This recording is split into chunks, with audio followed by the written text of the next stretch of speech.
You have 48 hours to pay this $70,000 fine, or we're taking your house. The HOA president, let's call her Patricia, handed me that notice with the kind of smug smile you see on people who think they hold all the cards.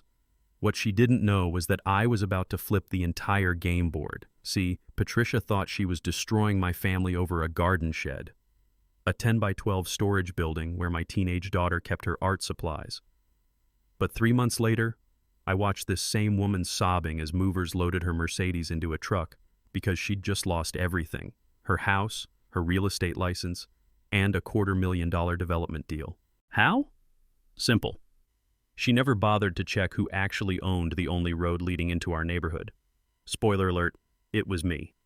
What would you do if your HOA tried to bankrupt you over something this ridiculous? And where are you watching from? I guarantee your local HOA has skeletons just as crazy as this one. Buckle up, because this story has more plot twists than a soap opera. My name is Marcus Hartwell, and 3 years ago, my wife Sarah and I thought we'd finally made it. After 20 years of cramped apartments, we bought our dream house in Willowbrook Estates, one of those picture-perfect neighborhoods where every lawn looks like a golf course and the HOA dues cost more than most people's rent. Sarah's an elementary school teacher, I'm a retired engineer, and our 16-year-old daughter Emma is this incredibly talented artist who desperately needed space for her growing collection of canvases and supplies. The house came with a decent backyard, so I figured a small storage shed would be perfect for Emma's art studio. What I didn't realize was that I was about to declare war on the most vindictive HOA president in Texas. Enter Patricia Wyndham, 58 years old, HOA president for 6 years, real estate agent, and the kind of woman who measures her neighbor's grass with a ruler. She drives a white BMW X5 that's always spotless and has this friendly smile that makes your skin crawl. Patricia has this obsession with newcomers who don't respect tradition, which basically means if you weren't here when the neighborhood was built, you're automatically the enemy. When I built Emma's perfectly reasonable 10 by 12 shed with full city permits, Patricia appeared in my driveway within 48 hours like some kind of shed-detecting vampire. "That building violates our architectural guidelines," she announced, clipboard in hand, her overpowering perfume mixing with the fresh sawdust smell from my construction project. I grabbed my HOA documents that night and discovered her trap. Maximum shed size was 8 by 10 feet, but this rule had been added just 8 months earlier with zero proper notification to homeowners. At the next HOA meeting, I presented evidence of these procedural violations, thinking logic would prevail. Patricia dismissed my concerns with a wave of her manicured hand. The board voted unanimously. It's binding. When I refused to modify Emma's art studio, the fines started escalating like a slot machine gone crazy. First $50 per day, then $200, then $500, each notice more threatening than the last. The final notice claimed I owed $70,000 total with a lien threat against our property. Sarah started losing sleep. Emma overheard us arguing about money for the first time in her life, and the sound of Patricia's heels crunching on my gravel driveway during her courtesy visits became something I genuinely dreaded. My engineering brain kept thinking there had to be something we were missing in this whole situation. I just didn't know yet that Patricia was missing something way bigger than I was. Patricia wasn't content with just threatening me. She wanted to destroy my family's reputation completely. Within a week of my refusal to modify the shed, she coordinated with a city inspector to visit my property, claiming my shed violated setback requirements even though it clearly didn't. Then she spent her afternoons going door to door like some kind of suburban terrorist, convincing 3 gullible neighbors to sign formal complaints about how my unauthorized structure was destroying their property values. I watched from my kitchen window as she stood on the Hendersons' porch for 20 minutes, gesturing dramatically toward my backyard like I'd built a meth lab instead of an art studio. The woman had turned neighborhood politics into her personal crusade, and I was enemy number one. Patricia also started planting seeds of doubt about my character, telling neighbors I was one of those people who thinks rules don't apply to them, and suggesting that my resistance to the shed rules indicated I might violate other community standards. She was building a narrative that I was a troublemaker who would drag down everyone's property values if left unchecked. Her strategy was psychological warfare disguised as community concern. But Patricia made one critical mistake. She underestimated a retired engineer's capacity for obsessive research. I hired property attorney Diane Rodriguez for a $300 consultation, expecting to hear that I was screwed. Instead, Diane discovered that Patricia's precious 8x10 shed rule had never been properly noticed to homeowners as required by Texas Property Code, which mandates 30-day written notice for any rule changes. Every single fine Patricia had levied against me was legally invalid. I started recording our conversations when Texas law allowed and building a paper trail that would make an IRS auditor weep with joy. Then came my weekend deep dive at the county records office, digging through dusty property files like an archaeological expedition. The musty smell of old documents mixed with bitter vending machine coffee as I traced the ownership history of our neighborhood, looking for any leverage I could find. Willowbrook Estates had been built on land subdivided from a larger ranch, and something caught my eye. The original developer had retained ownership of our access road before selling it separately 3 different times since 1998. The current road maintenance contract showed our HOA paying $8,400 annually to Hartwell Holdings, LLC. I'd never heard of this company in my life. A quick Google search on the courthouse computer made my blood turn to ice water. The registered agent was Robert Hartwell, my own father. I called him in Arizona with shaking hands, my voice barely steady. "Oh yeah, I forgot about that road," he laughed when I explained the situation. "Bought it as an investment back in 2003 when the original developer was desperate to sell. It came with mineral rights too. I pay about $200 in taxes on it every year, but never really thought much about it since nobody bothers me about it." In that moment, I realized Patricia had been collecting fines to force me out of a neighborhood where my family literally owned the only way in or out. The road ownership included utility easements, drainage rights, and most importantly, access control. My engineering background had always taught me to check the infrastructure first before making any assumptions about a system, a lesson that was about to save my house and destroy Patricia's little empire. Patricia escalated immediately when she heard through the neighborhood gossip network that I'd hired an attorney. She called an emergency board session to vote my fines up to $1,000 per day, sent a certified letter threatening immediate lien filing, and called city code enforcement requesting a full property inspection of my entire house. She was trying to bury me under an avalanche of legal pressure before I could organize any kind of defense, assuming that financial pressure would force me to surrender. My counterpunch was beautiful in its surgical simplicity. I quietly transferred road ownership from my father's LLC to myself for a $50 filing fee, filed the proper road access agreement termination notice with the county clerk, and ordered professional-grade private road no trespassing signs from Amazon. When those signs arrived and I started photographing every vehicle using the road with timestamps and license plates, documenting the traffic patterns, I felt like a chess player who just discovered his opponent's king was in check, and she had absolutely no idea what was coming. The neighborhood was starting to fracture into Team Patricia versus Team Marcus, with most families trying desperately to stay neutral. But Patricia still had no clue that she'd been threatening the wrong person this entire time. Patricia's desperation became obvious when she discovered I'd hired an attorney. Suddenly, her confident smirk turned into barely controlled panic.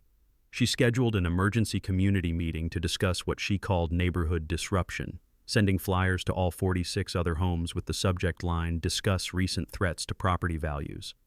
Of course, she conveniently forgot to invite me, hoping to build a coalition against me while I wasn't there to defend myself. Her plan was to present me as the villain destroying everyone's investment and get the community to pressure me into submission before I could mount any effective defense against her escalating harassment campaign. But Patricia forgot that HOA meetings are public by law when they involve fines and liens, so I showed up anyway with a folder full of documents and Sarah by my side for moral support. 23 neighbors were present as Patricia led with a professional slideshow about property compliance, showing photos of my shed from multiple angles like it was evidence in a murder trial. She called it an eyesore affecting everyone's investments and proposed a special assessment of $200 per household to fund what she called enhanced enforcement. The room reeked of her anxiety sweat cutting through her usual overpowering perfume, and I could see her hands trembling slightly as she clicked through her presentation slides with increasing urgency. I stayed quiet during her entire 20-minute presentation, taking detailed notes and letting her dig her own grave deeper with every inflammatory slide. The sound of folding chairs scraping against the community center floor filled the awkward silences between her talking points. When she finally invited me to speak during the public comment period, I calmly pulled out my folder of property documents and read aloud from the original HOA charter about proper voting procedures that she'd been systematically violating for months. Then I dropped my first bomb. Did everyone know the HOA pays $8,400 per year for road maintenance? I showed the payment records and let the silence build for a full 10 seconds before adding, "That money goes to Hartwell Holdings LLC, which happens to be owned by my family." The room erupted into confusion, anger, and demands for explanation. Voices overlapped as neighbors tried to process this information, with several people asking if I'd been secretly profiting from HOA dues this entire time while Patricia tried to bankrupt me. Patricia attempted damage control, claiming she had no idea about road ownership and insisting that road maintenance was a separate issue from shed compliance. She tried to redirect the conversation by calling for an immediate vote on shed violation enforcement, her voice getting higher and more strained with each word, but I wasn't finished with my chess moves. I stood up slowly and pulled out my final document, the road ownership transfer certificate, still crisp from the county clerk's office with the official seal clearly visible. "As of yesterday, I am the sole owner of Willowbrook Access Road," I announced, letting each word sink in while enjoying the taste of impending victory. "Private road, private property, my complete discretion for who gets to use it." The stunned silence was broken by Mrs. Chen starting to clap slowly, while Tom shouted, "You can't hold our road hostage," and Janet demanded to see the documents with her own eyes. 3 families quietly slipped out the back door, probably planning their own exit strategies from this neighborhood drama. Patricia went completely nuclear, her face turning an alarming shade of red as she threatened to call police for extortion and claimed I was terrorizing the community. She announced she was filing a complaint with the state attorney general and stormed out declaring, "This isn't over, Marcus. You'll regret this." But I stayed to answer neighbors' questions calmly, explaining that I wasn't trying to hurt anyone. I just wanted the illegal fines removed and fair treatment going forward. I offered a simple compromise that everyone could understand. Remove the bogus fines, and we'll discuss the shed situation like reasonable adults. The aftermath was immediate and dramatic. My phone started buzzing with texts from neighbors choosing sides before I even got home, the notifications coming so fast I couldn't keep up. Mrs. Chen sent a supportive message. About time someone stood up to her.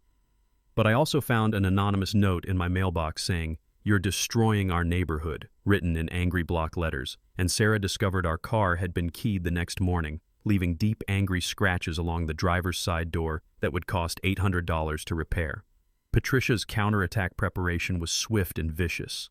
She called an emergency board meeting without me, contacted city officials about our property dispute, and began researching road access laws looking for any possible loopholes. She started building a case that I was an unreasonable neighbor, using legal technicalities to bully the community, but she had no idea how many more devastating surprises I had waiting for her. Patricia spent her weekend at City Hall like a woman possessed, digging through every permit application and zoning document she could find, looking for any technicality that might give her leverage against me. She contacted the previous property owner of my house, fishing for dirt about structural modifications or unpermitted work, and called her real estate attorney friend for informal advice about challenging private road ownership. Her strategy had shifted from HOA enforcement to total character assassination. If she couldn't win on the rules, she'd destroy my reputation so thoroughly that I'd want to leave the neighborhood voluntarily. The new approach became obvious when she started a neighborhood whisper campaign, telling anyone who'd listen that I was the type who sues over everything, and planting seeds about how buyers don't want neighborhoods with ongoing legal disputes. She began documenting what she called my aggressive behavior at meetings, taking notes on my tone and body language like she was building a psychological profile for court. Emma noticed Patricia driving by our house slowly multiple times, taking photos from different angles, and our security camera caught her parked across the street for a 45-minute surveillance session. When Sarah discovered Patricia had questioned our mailman about our family's financial troubles, I realized this woman had completely lost her mind. Patricia's escalation reached new heights when she filed a formal complaint with city code enforcement, claiming my shed violated neighborhood character standards that apparently existed only in her imagination. She requested city mediation for property dispute resolution and copied the complaint to all our neighbors with a note saying, "See what we're dealing with." But here's where Patricia made a critical error. She'd been so focused on attacking me that she forgot to cover her own tracks. I'd asked Diane Rodriguez to run a background check on Patricia, and what we discovered was a goldmine. Patricia had sued 3 previous neighbors over property issues during her 6 years as HOA president. 2 lawsuits had settled out of court after bankrupting families with legal fees, and one family had simply moved away. There was a clear pattern: target newcomers, find minor violations, escalate aggressively, wear them down financially. My engineering background had taught me that when you see a pattern in data, there's usually a systematic cause, and Patricia was that cause. When the city code enforcement officer visited both properties, Patricia presented 47 photos of my supposed violations, like she was prosecuting a federal case. I calmly showed my permits, property surveys, and compliance documentation. The officer concluded this was an HOA dispute, not a city code issue. But Patricia wasn't finished with her government bureaucracy strategy. Her media gambit was calling the local newspaper to pitch a HOA versus property rights story, painting herself as the neighborhood protector against my unreasonable demands. She provided carefully selected facts, claiming I was holding the road hostage over a minor shed issue. But Patricia had made another crucial mistake. She assumed I wouldn't fight back in the media. I'd already contacted the same reporter with full documentation of her illegal fine escalation, procedural violations, and systematic harassment pattern. When the reporter called me for comment, I provided him with something Patricia didn't expect: evidence that 3 families had been driven from the neighborhood by her tactics, and contact information for the previous victims who were eager to tell their stories. The neighborhood split was becoming impossible to ignore. 17 households now actively supported me after hearing about Patricia's harassment pattern, while 12 backed Patricia, mostly board members' friends afraid of becoming her next targets. 18 households desperately tried staying neutral, but their patience wore thin as our community Facebook page became a daily battlefield. Patricia's final warning came when she hand-delivered an ultimatum to my door, her fake smile replaced by barely controlled rage. "Remove the shed by Friday, or we file the lien. Your road ownership won't protect you from bankruptcy, and this neighborhood was peaceful before you arrived." The irony was delicious, threatening to bankrupt me while standing on property that depended entirely on my family's road for access. My preparation was methodical. I met with a civil engineer about road closure procedures, ordered professional boundary surveys with orange marking flags, and filed Notice of Potential Access Restriction with the county. The smell of fresh surveyor's paint and sound of stakes being driven into hard ground became my revenge soundtrack, and I could taste victory approaching with each document filed. Sunday night changed everything. My father called with what he described as interesting news about Hartwell Holdings LLC, and his tone told me this was bigger than just road ownership. "I've been getting calls from a development company," Robert explained. "Blackstone Residential wants to buy that road for $240,000. They're planning some kind of luxury townhome project on the land behind your neighborhood." The pieces started falling into place as my father explained Blackstone's plan. They needed guaranteed access through Willowbrook to reach 15 acres of prime development land trapped behind our neighborhood, with wetlands blocking every other possible route. Without road access through our community, their $8 million luxury townhome project would die before breaking ground. The road I'd inherited wasn't just my leverage against Patricia, it was the linchpin of a massive real estate development deal. Monday morning found me at the county planning office digging through development applications with the focused intensity of a detective solving a murder case. Blackstone Residential had filed preliminary plans 6 months ago, and their environmental impact study specifically mentioned existing residential road access as critical infrastructure. But here's where it got interesting. Patricia Wyndham's real estate firm was listed as community liaison for the project, which meant she stood to earn a commission on $8 million worth of new construction. The timeline was damning. Diane Rodriguez subpoenaed Patricia's business phone records, which showed 47 calls between Patricia and Blackstone's development manager over the past 8 months. The first call had occurred exactly 1 week before my shed violation notice arrived, and the last call happened the day before she'd handed me that $70,000 fine notice. Patricia hadn't been protecting neighborhood character standards. She'd been protecting her own financial interests. This revelation hit me like a freight train carrying gold bars. Patricia never disclosed her financial stake in road access to the HOA board, which meant every vote about my fines was legally invalid due to conflict of interest. She'd been using her HOA authority to establish precedent that the association controlled property rights, planning to point to my case when negotiating with Blackstone. Her entire strategy was to prove to the development company that she could override individual property rights through HOA enforcement. The leverage calculation was beautiful in its simplicity. Blackstone's project depended completely on road access I controlled. Patricia's real estate career hung on not being exposed for fraud, and the HOA's legal authority would crumble if her conflict of interest became public knowledge. I held every card in this high-stakes poker game, but Patricia still had no idea I'd figured out her scheme. Our family discussion that evening felt like a war council meeting in Emma's art shed, the same building that had started this entire conflict. "So she was never really about the shed?" Sarah asked, finally understanding the scope of Patricia's deception. Emma's teenage wisdom cut straight to the heart. She was trying to steal money from a company by lying about our road? I nodded, explaining how Patricia planned to get rich while we lost our home. Our new family motto became simple and direct. Now we play offense. Monday morning transformed Emma's art shed into our command center. The ironic twist wasn't lost on any of us that the building Patricia wanted destroyed had become our war room. Sarah took a personal day from teaching to help with research. Emma skipped school to document evidence, and Diane Rodriguez arrived with her paralegal and 3 boxes of legal documents. The shed smelled like fresh art supplies mixed with the musty scent of legal paperwork, creating an oddly appropriate atmosphere for planning Patricia's downfall.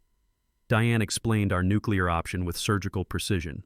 "We can void every board decision Patricia influenced over 6 years due to undisclosed conflicts of interest," she said, spreading contracts across Emma's art table where watercolor paintings usually dried. Other homeowners could sue for damages from invalid fee increases, and Patricia could face criminal charges for fraud and breach of fiduciary duty. From my engineering days, I'd learned that when you find a structural flaw in a system, you exploit it completely, and Patricia's entire authority structure was built on fraudulent foundations. My coffee shop meeting with Blackstone's development manager felt like a scene from a spy thriller. When I revealed my road ownership and asked about Patricia's community liaison role, the man's face drained of all color. "She told us the HOA controlled all access rights," he stammered, his coffee cup trembling in his hands. "She guaranteed she could handle any property rights issues for additional compensation." I leaned back, savoring the moment. "Would you like to negotiate with the actual road owner?" Sarah orchestrated our media warfare campaign with unexpected brilliance. She contacted Channel 7's investigative reporter with documents showing Patricia's conflict of interest and illegal fines. And the reporter practically drooled over the story. "HOA corruption, property rights, David versus Goliath. This is television gold," he said, agreeing to film Tuesday's board meeting confrontation. The taste of impending victory mixed with my morning coffee as we planned Patricia's very public destruction. Our Garage Alliance meeting drew 23 residents, including several previous Patricia supporters who were finally seeing through her manipulation. When I revealed Patricia's secret development deal and personal profit motive, the room erupted in angry voices that echoed off the concrete walls. Mrs. Chen stood up and declared, "That woman tried to charge me $500 for unauthorized roses, and now we know why. She was practicing her extortion techniques." The neighborhood was turning against Patricia faster than I dared hope possible. Technical preparation required military-level precision. A civil engineer confirmed road closure procedures needed 30-day notice. The county clerk filed my notice of access restriction dated for Friday, and a professional surveyor marked exact boundaries with bright orange flags. When my commercial-grade signs arrived reading "Private Road, No Trespassing," I felt like a general positioning artillery before the final assault. Emma's friend provided crucial counterintelligence about Patricia's desperation. She was planning a community intervention after Tuesday's lien filing and had hired her attorney friend for intimidation at the board meeting. Patricia believed I would fold like a cheap suit when faced with bankruptcy, completely unaware I was already negotiating with Blackstone. The development manager was so desperate to salvage his $8 million project that he offered $300,000 for permanent road access. I countered with $400,000 plus 15% of Patricia's commission. "Consider it a finder's fee for discovering your community liaison was lying." Diane's paralegal audited HOA financial records, discovering Patricia had approved $15,000 in legal consulting to her attorney friend and $8,000 in landscape consulting to her brother's company. The pattern of self-dealing stretched back to her first year as president. Sarah filed Freedom of Information Act requests with the city, obtaining correspondence showing Patricia had tried to get my permits revoked and had even reported our family to Child Protective Services with false claims. As we prepared character witnesses, Tom and Janet agreeing to testify about harassment, Mrs. Chen providing written statements about extortion attempts, I realized Patricia had been terrorizing this neighborhood for years. The final family discussion cemented our resolve. "Are we sure about destroying her life over a shed?" Sarah asked. Emma's response was perfect. "Mom, she called CPS on us. She tried to get me taken away." Sarah nodded grimly. "Okay, let's finish this." The smell of victory was already in the air. Tuesday morning arrived with Patricia's supreme confidence on full display as she set up the community center 30 minutes early for what she called the emergency board meeting. She brought attorney David Kellerman for intimidation factor, arranging chairs in a formal courtroom-style configuration, while the sound of her heels clicking against the linoleum floor echoed through the empty room. Her presentation was titled "Resolving the Hartwell Property Disruption," and she expected me to either surrender completely or be too intimidated to show up at all. But I arrived with Sarah, Emma, and Diane Rodriguez, plus Channel 7's news van parked conspicuously outside where every neighbor could see the bright red station logo. 31 neighbors filled the room, the largest HOA meeting attendance in 3 years, and I quietly took a seat in the back row, notepad ready, watching Patricia's confident smile crack slightly as she realized her ambush had become my stage. Patricia's opening presentation was a masterclass in manipulation, formally discussing protecting property values, while claiming I had threatened essential neighborhood infrastructure. She proposed immediate lien filing and legal action, with attorney Kellerman explaining frivolous property claims and community disruption, like I was some kind of domestic terrorist. The smell of her anxiety sweat was cutting through her usual overpowering perfume, creating an atmosphere thick with desperation disguised as authority. During public comment, I stood up and handed out evidence packets to all attendees. The rustling of papers filled the room like autumn leaves as people flipped through documents showing Patricia's phone records with Blackstone Development. "I'd like to discuss Patricia's undisclosed financial interests in this matter," I announced calmly, and the room went dead silent except for the sound of pages turning and Patricia's sharp intake of breath. My methodical explanation of the Blackstone Development project and Patricia's potential $240,000 commission hit the room like a demolition charge detonating in slow motion. I showed phone records between Patricia and the development company, revealing her illegal votes due to undisclosed financial benefit. Every decision she's made about my property violated state law requiring board member financial disclosure, I explained, watching Patricia's face turn the color of old newspaper. Patricia's damage control attempt was pathetic and desperate, her voice rising to an almost hysterical pitch as she claimed she had no idea about the development project and insisted her real estate work was completely separate from HOA duties. Attorney Kellerman objected that this was irrelevant to shed violation, demanding I stick to the agenda item, but the room's energy had shifted completely against them. Then Diane Rodriguez delivered the legal knockout punch that made several board members visibly recoil. She stood up, identified herself as my property attorney, and read aloud from Texas Property Code about HOA board fiduciary duties, while showing email evidence of Patricia's attempts to sabotage my city permits. But the revelation that silenced the room completely was that Patricia had filed a false CPS report against our family, trying to have Emma removed from our home as retaliation for my resistance. The board members' reaction was immediate and devastating. Secretary Janet Miller went pale and started taking frantic notes. Treasurer Bob Harrison demanded to see financial records immediately, and Vice President Mark Stevens quietly moved his chair away from Patricia's table like she was radioactive waste. All 3 board members suddenly realized they were legally liable for years of Patricia's fraudulent decisions. The neighbor uprising was beautiful to watch unfold in real time. Mrs. Chen stood up declaring, "She fined me $500 for unauthorized rose bushes." Tom's voice boomed about swing set removal demands, and 3 other families shared Patricia harassment stories that painted a picture of systematic neighborhood terrorism spanning 6 years. The community finally understood they'd been living under a petty dictator who'd been profiting from their misery. Patricia went completely nuclear, her voice cracking as she screamed that I was extorting the neighborhood with road ownership and threatening to call police for criminal intimidation. Attorney Kellerman threatened lawsuit against me for tortious interference. But their threats sounded like empty air against the mountain of documented evidence I'd presented. My final chess move was playing the recorded conversation with Blackstone's development manager on my phone. his voice crystal clear as he explained how Patricia had misrepresented HOA authority over road access and promised to handle the property rights issue for additional compensation. Patricia's face drained of all color as her scheme crumbled before 31 witnesses and a television camera. Wednesday morning brought Patricia's complete psychological breakdown as she woke up to survey stakes planted throughout her perfectly manicured front yard like orange grave markers spelling out her doom. The private road access termination notice taped to her BMW windshield fluttered in the morning breeze, and when Blackstone's development manager called to deliver the death blow, "Deal is off, don't contact us again," Patricia realized she was about to lose her $240,000 commission and potentially face criminal charges for fraud. Her desperate counterattack involved calling an emergency meeting with remaining loyal board members, but only 2 of the original 4 showed up since the secretary and treasurer had already abandoned her sinking ship. Patricia's plan was filing a restraining order against me for harassment and intimidation, but Attorney Kellerman was suddenly refusing her calls, forcing her to scramble for legal representation willing to touch her radioactive case. Meanwhile, I maintained strategic patience, refusing to respond to Patricia's increasingly frantic phone calls while continuing my normal routine of coffee, newspaper, and helping Emma with homework.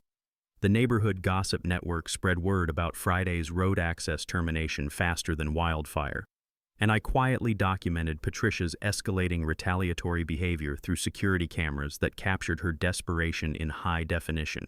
The community fracture became a full schism when Patricia's remaining supporters received desperate phone calls claiming I would cut off access and trap us all. She tried organizing an emergency community response fund for legal action, but most neighbors refused with variations of, "You brought this on yourself, Patricia."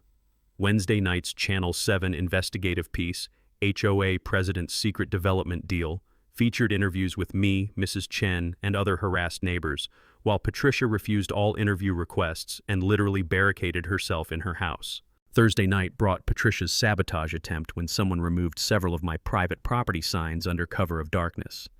Security cameras caught Patricia's BMW crawling past at 2 a.m. like some kind of suburban cat burglar, and I found my mailbox knocked over the next morning with suspicious red paint splattered on my truck's hood. The neighborhood Facebook page erupted with accusations and counter-accusations that split families down the middle. But Patricia's legal Hail Mary revealed her final desperate gambit. She hired an expensive downtown attorney to file a restraining order claiming I was threatening community welfare. She requested an emergency court hearing to prevent Friday's road access termination, arguing that 46 families would be trapped and endangered by my actions. What she didn't know was that I'd already negotiated backup access through the adjoining property owner, giving me the moral high ground while maintaining my leverage. Friday morning's emergency hearing before Judge Martinez was Patricia's last stand, and the courtroom smelled like her desperation mixed with expensive legal cologne. Her new attorney argued road closure threatened public safety, while Diane Rodriguez presented our mountain of evidence showing Patricia's fraud and harassment pattern. When I testified calmly about property rights and documented threats, Judge Martinez reviewed everything before denying Patricia's restraining order with the dry comment that property rights don't disappear because they're inconvenient. From my years in engineering, I'd learned that emergency injunctions rarely succeed without proof of immediate physical danger, something Patricia couldn't provide. The Friday afternoon showdown was poetry in motion as 5 p.m. approached, and the road access termination became effective. I installed a professional electronic gate with a keypad at our entrance, the metallic beeping sound marking Patricia's defeat as I provided access codes to all neighbors except her. The sign reading "Private Road Authorized Users Only" felt like planting a victory flag on conquered territory. Patricia's public breakdown was spectacular and complete. When she discovered she couldn't leave her driveway due to the gate, she called police claiming she was being held prisoner. But officers reviewed property laws and informed her this was a civil matter. Her meltdown in her front yard, screaming and crying while neighbors filmed with phones, became the neighborhood's most watched social media content, the sound of her hysteria echoing off the perfect suburban facades. Sunday's family discussion in Emma's shed brought the weight of our decision into focus. Sarah asked, "Are we sure about destroying her life over a shed?" But Emma's wisdom cut deeper. "Mom, she tried to get me taken away from you guys. She called strangers to hurt our family." Sarah's face hardened as the full impact hit her. "Okay, Let's finish this properly. Monday evening's final HOA meeting packed the community center with 41 residents, the largest attendance in neighborhood history, and Channel 7 News returned with their camera crew positioned strategically to capture every moment of Patricia's downfall. Patricia arrived 10 minutes late, visibly shaken and clutching a typewritten statement with hands that trembled like autumn leaves, while I sat confidently in the front row with Sarah and Emma, savoring the moment I'd been building toward for months of careful planning. Mrs. Chen, elected as interim board president by emergency vote, called the meeting to order with agenda item number 1, public statement and board resignation. The room fell silent except for the news camera's quiet, mechanical whirring as Patricia approached the podium, her usual perfect composure replaced by the hollow-eyed look of someone who'd lost everything that mattered to her. The smell of her fear sweat mixed with the community center's stale coffee created an atmosphere thick with tension and anticipated justice.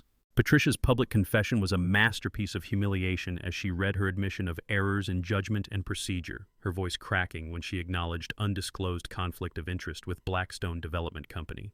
She admitted to harassment of multiple neighborhood families, and when she said, "I let power go to my head and hurt innocent people," the scattered applause felt more like collective relief than forgiveness. Mrs. Chen's 16-year-old grandson couldn't help himself. "About time," before being quickly shushed by his mortified grandmother. The formal resignation ceremony became Patricia's ultimate walk of shame as she surrendered all HOA documents, keys, and financial records to the interim board, with hands that shook so badly she nearly dropped the master key twice. She promised never to seek HOA leadership again and announced she was moving away to start fresh somewhere else, her voice barely above a whisper. The taste of complete and total victory was sweeter than I'd ever imagined, watching 6 years of neighborhood tyranny crumble in real time before 41 witnesses and a television camera. When I took the podium to address the community, the shift in power dynamics was so palpable you could feel it in the air. This was never about revenge, it was about fairness and accountability, I announced, immediately restoring road access for all residents and proposing new HOA bylaws requiring complete financial disclosure from all board members. The legal resolution came when Diane Rodriguez presented our ironclad settlement agreement showing Patricia would pay my $8,200 in legal fees from her personal funds, with all previous fines and liens officially voided forever. The neighborhood healing began immediately as I proposed a community improvement fund using money recovered from Patricia's years of invalid expenditures and self-dealing contracts. I suggested a neighborhood barbecue to rebuild relationships damaged by recent conflicts, and 3 families who'd blindly supported Patricia stepped forward to publicly apologize to my family for their complicity in her harassment campaign. Channel 7's reporter cornered me outside the community center under bright television lights that made everything feel surreal and historic. "What's your message for other homeowners facing HOA abuse?" she asked, holding the microphone close to catch every word. My response was carefully chosen for maximum impact. Document everything, know your state laws, and don't be afraid to fight back legally when you're in the right. But remember, the goal should always be justice, not destruction of innocent people. Patricia's departure was swift and final, like a cancer being surgically removed from our community. She packed her BMW while neighbors watched from windows, making no farewell visits or final confrontations. The moving truck arrived Tuesday morning, and her house sold within 2 weeks to a young family with twin toddlers who had no idea about the suburban warfare that had preceded their arrival. The Blackstone epilogue was the cherry on top when the development company contacted me about renegotiating road easement terms. My new price was $500,000 plus annual maintenance fees, with the blunt explanation that Patricia cost you hundreds of thousands by lying about her authority. That's not my problem to fix. Their resigned acceptance over the phone was pure music. But the real mic drop moment came 1 month later during Channel 7's follow-up interview as I stood in front of Emma's shed, surrounded by laughing neighborhood children. When the reporter asked about regrets, I looked directly into the camera and delivered the line that would go viral. "My only regret is that it took a storage shed to teach 46 families that bullies only win when good people stay silent." 3 months later, my property law research had evolved into something I never expected. Hartwell Property Rights Consulting now had 12 clients across 3 counties, all fighting their own HOA battles with the knowledge I'd gained from destroying Patricia. Sarah started teaching weekend workshops called Know Your Rights as a Homeowner, and Emma's art shed had become the neighborhood teen hangout and informal tutoring center where kids learned that standing up for yourself isn't just possible, it's absolutely necessary for a free society. The community transformation was nothing short of miraculous. Mrs. Chen's new HOA board implemented completely transparent governance with monthly financial reports posted online and all board meetings recorded for public access. We created a neighbor mediation program that resolved disputes before they could escalate into Patricia-style harassment campaigns, and property values actually increased 12% due to improved community relations and the complete elimination of fear-based leadership that had poisoned our neighborhood for years. My Blackstone negotiation turned into the deal of a lifetime, $600,000 for the road easement, plus ironclad requirements that they hire local contractors and donate $50,000 to our neighborhood improvement fund. The new townhomes were designed to complement our existing architecture rather than dominate it, and I retained permanent veto power over any future development plans. The smell of fresh construction mixed with the sound of children playing freely became the soundtrack of positive change and community renewal. The ripple effect exceeded my wildest engineering-trained expectations as my story spread through social media and property rights blogs like wildfire across dry grass. 3 other neighborhoods contacted me about similar HOA corruption cases. Our local newspaper ran a feature series called The Hidden World of HOA Abuse, and the state legislature introduced comprehensive legislation requiring complete financial disclosure from all HOA board members. One solved problem had revealed solutions to systematic issues affecting thousands of families statewide. Patricia's pathetic update came through the neighborhood gossip network. She'd moved to a cramped apartment complex in a different city, working part-time retail while her real estate license remained suspended pending fraud investigation. Blackstone Development Company had filed a massive lawsuit against her for fraudulent misrepresentation, and she'd become my go-to cautionary tale in consulting presentations about what happens when petty power corrupts absolutely and completely. Emma's college essay about "The Summer My Family Fought City Hall and Won" earned her acceptance to University of Texas pre-law program with a substantial partial scholarship. She planned to specialize in property rights and community advocacy, keeping a framed photo of our disputed shed on her dorm room wall as a daily reminder that small battles can have enormous consequences for justice. Watching my daughter embrace the fight for fairness filled me with pride deeper than any personal victory. Our annual Shed Day celebration brought all 47 families to my backyard, including the wonderful new residents in Patricia's former house who'd quickly become beloved neighbors and close friends. I gave a toast that captured everything we'd learned through months of legal warfare. To standing up for what's right, even when it's hard and expensive, while Mrs. Chen added with tears in her eyes, and to neighbors who become family when they truly support each other through crisis. When the city proposed rezoning part of our neighborhood for commercial development, residents unanimously asked me to lead the opposition effort. I accepted but insisted on a completely transparent democratic process because our experience had taught us that power corrupts whether you're fighting tyranny or wielding authority yourself. We'd learned that powerlessness corrupts communities just as much as absolute power destroys them. Hartwell Property Rights Consulting expanded into a full-service firm partnering with 3 attorneys specializing in HOA law throughout Texas. We developed an online course called Homeowner Rights 101 with over 500 students nationwide, and Sarah left teaching to manage business operations full-time. Our success proved that one family's absolute refusal to be bullied could transform into a powerful movement protecting thousands of others from similar abuse. The community garden that grew organically around Emma's shed became our neighborhood's greatest pride, featuring families growing vegetables together and sharing the abundant harvest with our local food bank. Kids learned essential gardening skills while older residents shared decades of knowledge, creating the kind of meaningful intergenerational community that Patricia's divisive, fear-based leadership had prevented for 6 long years. If you're dealing with HOA abuse right now, document absolutely everything, know your state laws inside and out, and remember that sunlight is always the best disinfectant for corruption. Share your own HOA horror story in the comments below. I read every single one. And don't forget to subscribe to Karen Stories for more David versus Goliath property rights battles that prove one determined family can change everything.